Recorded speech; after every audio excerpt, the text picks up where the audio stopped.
I received 3 letters with terrifying, but true stories. At first glance, they came from different women, in different places, at different times. But they all shared the same chilling thread: love that turned into danger.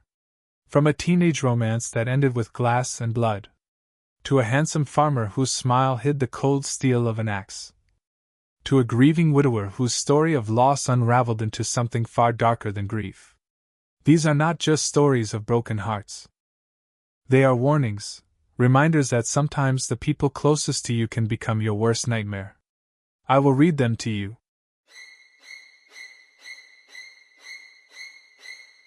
The boy I loved who destroyed my life. When I look back now, it feels surreal, like a movie I unwillingly became part of. But everything I'm about to share really happened, and it still haunts me. It was late 2017 when my life first crossed paths with a boy I'll call Ryan Carter. I had just transferred to a small private school in New York City called Smith Academy. The school was tiny, barely 50 kids in total. It had once been a program for troubled teens but was later repurposed for students with learning difficulties or those who simply needed a different environment.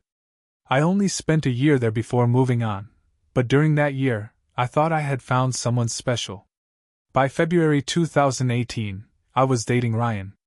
He wasn't like most of the kids I'd known before. He had been expelled from his old school for selling weed, but despite that, he was charming, funny, and strangely protective of me. In those early months, I thought he truly cared. Ryan was always high, and his friends lived the same lifestyle: smoking, selling drugs, hanging out on corners with their pants sagging. I never joined in, but Ryan never pressured me either. I told myself that meant he respected me. I believed his love for me was real. For a while, things were fine. Until that night in July. Ryan came over to my apartment one evening. My mom wasn't home, so we stayed in my room, talking, joking, like usual. My phone kept buzzing with messages from my longtime friend, Liam, who had been sending me silly memes. I couldn't stop laughing. Ryan noticed. "Who's texting you?" he asked flatly. I explained it was just Liam, someone I had known forever, nothing more. But Ryan's mood shifted instantly. His eyes darkened. "Let me see," he demanded. I hesitated. My laughter died. I told him, "No. It's nothing." That one word, "no," set everything off. Before I could react, Ryan snatched my phone from my hands and hurled it against the wall. The screen shattered, glass spraying across my bed, dresser, and floor. My heart pounded. I raised my arms to shield my face, terrified of what might come next. Then Ryan grabbed my left arm. His hand was trembling. I caught the reflection of broken glass in his palm, jagged pieces from my phone's screen.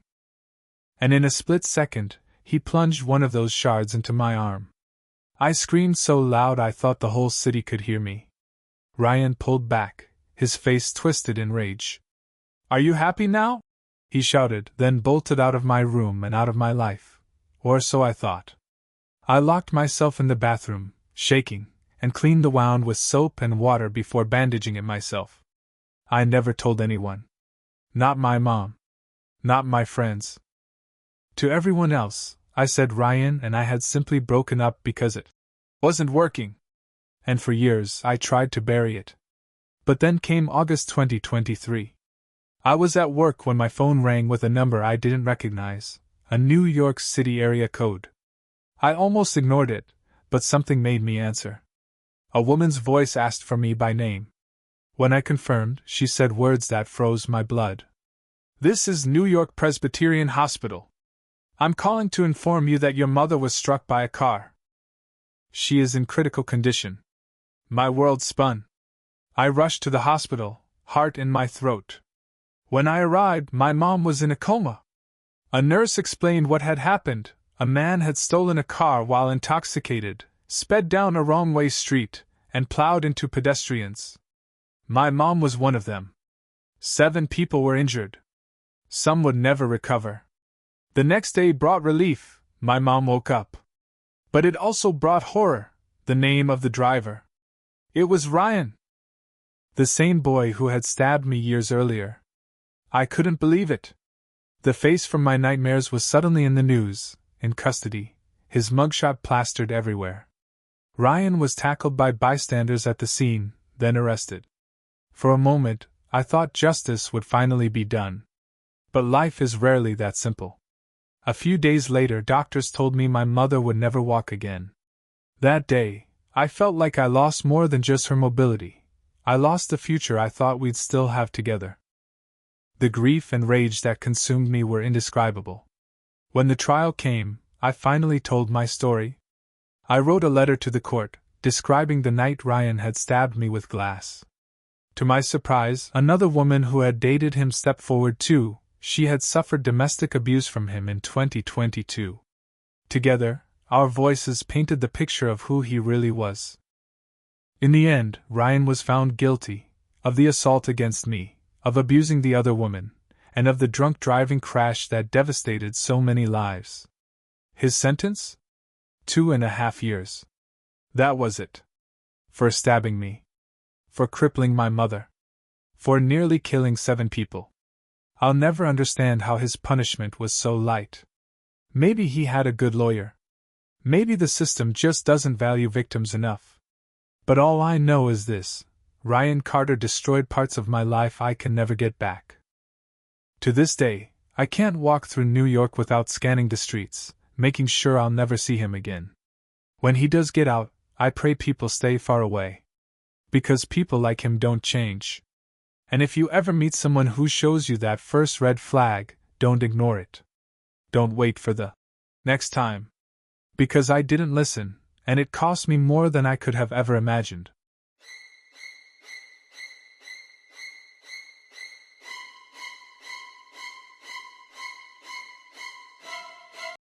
The night the axe touched my throat. My name is Sophie Miller, and when I was 18, I learned the hard way that sometimes the scariest monsters aren't strangers in dark alleys, they're the people you think you love. It was a Saturday night in 2012. I was out with my friends in our little town, hopping from bar to bar, laughing, drinking, and soaking in the energy. Toward the end of the night, I stepped outside the club for a cigarette, only to realize I'd forgotten my lighter. That's when I met him. A tall, muscular man with messy blonde hair and tattoos on his arms. His cousin handed him a lighter, and he lit my cigarette for me with a smile that made me instantly weak. His name was Mark Jensen. He was 23, a farmer, and he told me I looked amazing. We exchanged numbers before I went home that night, my heart fluttering with excitement. The next morning, I woke up to a text from him. I couldn't believe it. The handsome guy from the club wanted to see me again. Within days, we were messaging constantly. Soon enough, we met again for drinks. Then a few more times. Before long, we were officially dating. At first, Mark seemed perfect. Strong. Protective. Confident. I was just 18, impressionable and naive. He was older, mature, or so I thought. I told myself I was lucky. But the red flags started appearing almost immediately. The first time I went to his house, I realized he still lived with his parents. That didn't bother me much, lots of people do, but the way they acted around me felt strange. His mother barely spoke. His father eyed me coldly. Mark didn't seem to notice. Then there was the night he grabbed me by the throat. We were in his kitchen, casually talking. Without warning, his hand shot out, clamping around my neck. He shoved me against the wall, his eyes burning with anger. "One hard squeeze and you're done," he whispered. "Are you scared?" I froze. My heart slammed in my chest. I wanted to scream, but no sound came out. After what felt like an eternity, he let go, and then he laughed. Laughed, like it was all some kind of twisted joke. I forced myself to laugh too, though inside, I was shaking. I should have left then. But I didn't. Whenever we went out, Mark surrounded himself with his buddies, ignoring me while making sure no other guy so much as looked in my direction. He accused me of lying whenever I said I was out with my girlfriends. He wanted control. Still, I stayed. Because I was young. Because I thought I loved him. Because I didn't know how dangerous it really was. And then came the night with the axe. By this time, Mark had his own place on the farm where he worked.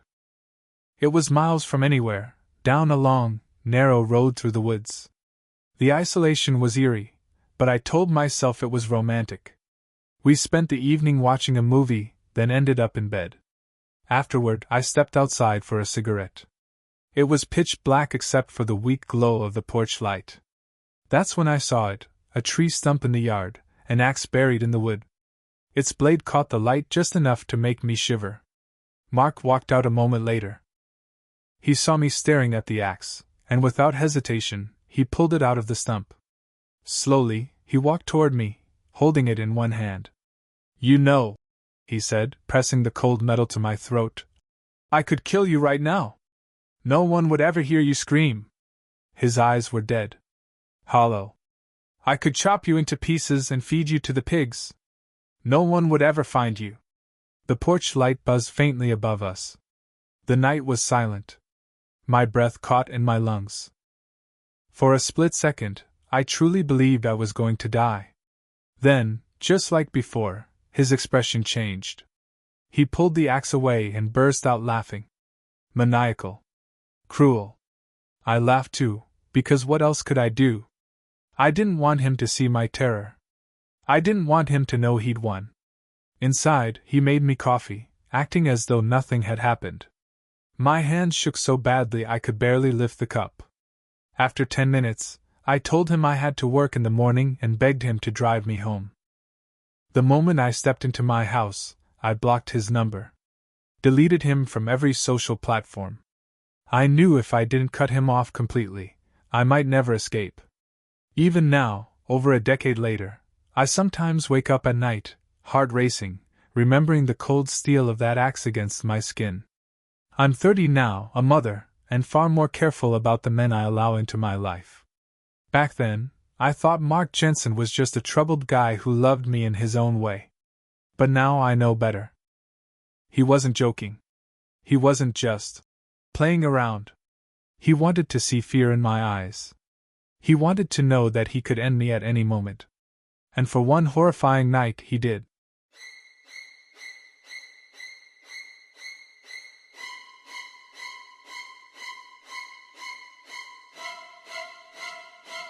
He said, "Grief.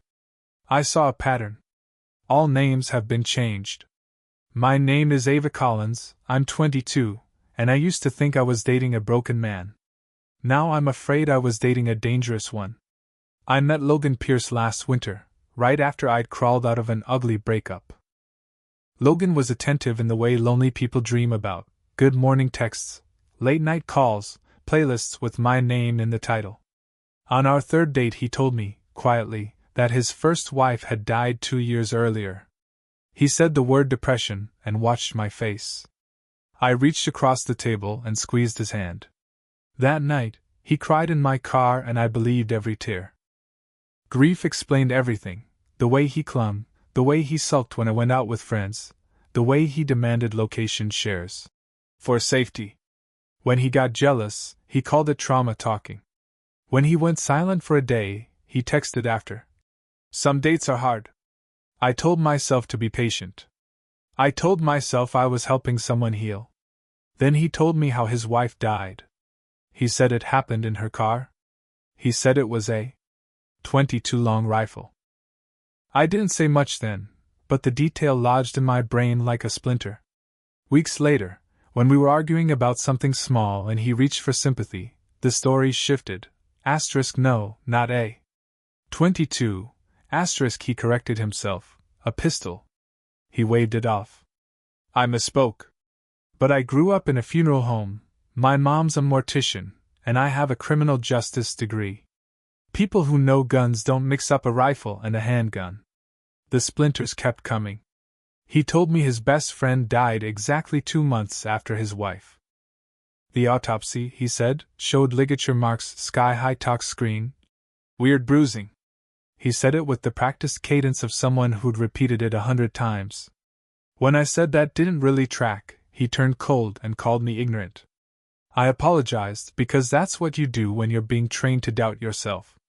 By spring, the romance had rotted. I caught him cheating and I left. He begged, raged, guilt-tripped. He said losing me was like losing her all over again. I still felt sorry for him. I still remembered the tears. That's the dangerous thing about pity, it can blur out lines, soften edges. Then the messages started. A blank account with one follower, Logan. The DM contained a bank account number and a first name, Kara. I asked who they were, no reply. Later, the account wrote again, accusing Logan of using her, saying he never loved her, threatening to hurt herself. I checked and realized Kara had been with Logan since the same month he met me. While I was holding his grief, he was scheduling us like shifts. I confronted him. He shrugged. So I cheated. My bad. Like he'd spilled coffee. I tried to move on. But the splinters had become a map. I started checking public records, old posts, obituaries. It felt creepy, but my curiosity was louder than my shame. I found his wife's obituary. She hadn't been living with him when she died. She'd moved back to her home state months earlier.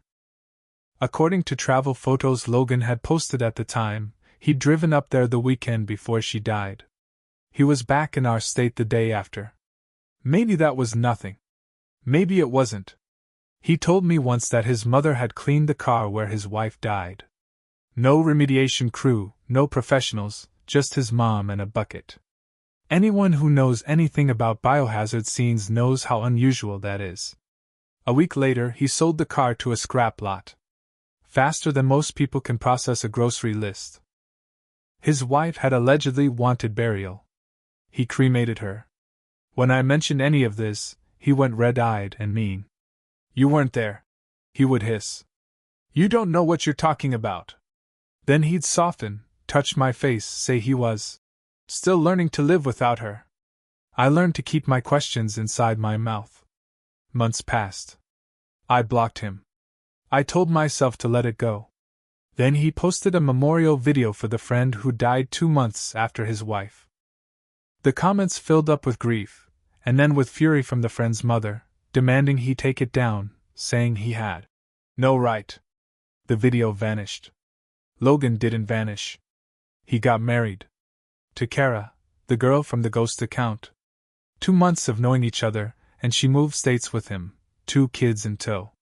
He sent me a beach selfie through a brand new anonymous account. Hope you're happy for me. I blocked that one too. People started telling me things. That he was oddly close to his new wife's teenage daughter.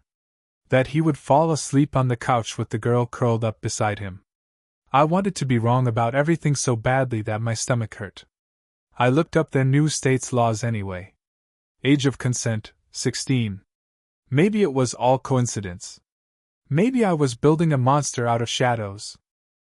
But the pattern pressed down on me, breath by breath, a dead wife, a dead friend, stories that didn't match, a car cleaned by a mother, a fast cremation, a sold vehicle, a new relationship installed like a software update, a move to a place with looser lines, a minor stepdaughter under the same roof. I reached out to 2 of my old professors, both former law enforcement. I didn't name names. I laid out the facts like chess pieces without faces. One of them said, "None of this proves a crime." The other said, "It doesn't have to prove a crime to prove a risk." He told me to document everything. He told me to stop engaging with burner accounts. He told me to tell someone if I felt watched. Sometimes I do. I'll get a comment on a photo from an account with no posts, no friends, a single letter for a name, still think you know everything?